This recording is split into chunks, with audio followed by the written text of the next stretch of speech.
देवर्षि नारद जी तभी से उद्यम क्या है, सत्कर्म क्या है, यही पूछते पूछते आज विशालापुरी बद्री नारायण धाम में अपने बड़े भाई सनक सनंदन सनातन सनत कुमार जी के पास पहुंचे हुए हैं। भैया यही मेरी चिंता का कारण है, यही मेरे दुख का कारण है कि उद्यम क्या है, सत्कर्म क्या है।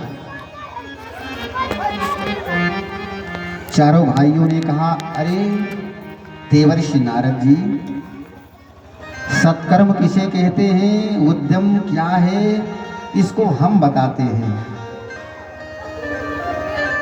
सत्कर्म सूचको न्यूनम ज्ञान यज्ञ स्मृतो बुधै।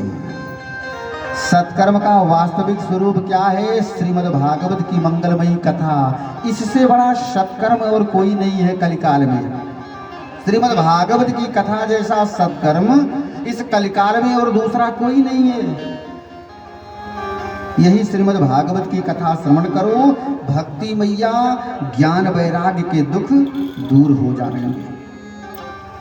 देवर्षि नारद जी ने कहा अपने भाइयों से, हमने वेद का पाठ किया, वेदांत का पाठ किया, श्रीमद् भगवद गीता का पाठ किया, पर कोई प्रभाव नहीं पड़ा।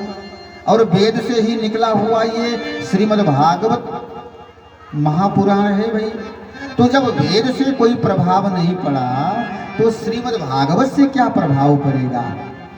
चारों भाइयों ने कहा, देखो जैसे आम का फल आम के वृक्ष से निकला हुआ है, पर आम का फल पाने में हमें आपको बड़ा आनंद आता है।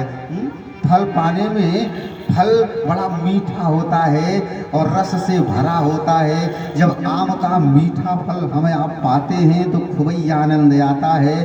पर फल को देख करके यदि हम आम के वृक्ष के पत्ते और टहनी खाना प्रारंभ कर दें तो जो फल में मिठास है, तो क्या वैसा मिठास पत्ते में और टहनी में है? नहीं है। जबकि वो फल उसी वृक्ष से उसी टहनी से निकला हुआ फल है, पर जो मिठास फल में है वो पत्ते में टहनी में नहीं है। इसलिए चारों भाइयों ने कहा कि श्रीमद् भागवत जो है वेद से ही निकला हुआ है, पर जो मिठास, जो प्रभाव, जो आनंद श्रीमद् भागवत का है वो वेद का नहीं है।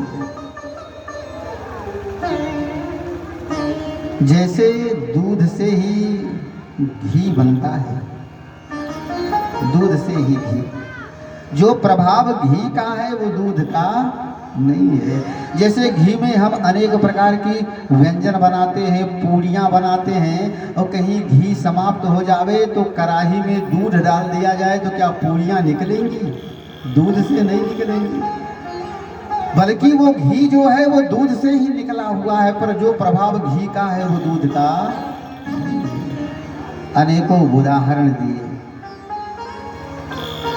देवर्षि नारद जी प्रसन्न हो गए और चारों भाइयों से निवेदन किए, अब हमें वो श्रीमद् भागवत की कथा श्रवण करा दो, जिससे भक्ति मैया और ज्ञान वैराग्य के दुख दूर हो जावे। बात कहाँ चल रही थी? बद्री नारायण धाम में, पर कथा कहाँ शुरू हो रही है? हरिद्वार में। गंगा द्वार समीपे तु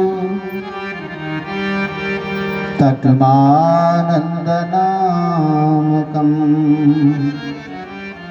गंगा द्वार अर्थात हरिद्वार, हरिद्वार में कथा होगी तो ज्ञान वैराग्य के दुख दूर हो जाएंगे, गंगा मैया की कृपा हो जाएगी। आइए भजन के माध्यम से हम आप भी गंगा मैया की स्तुति कर लें।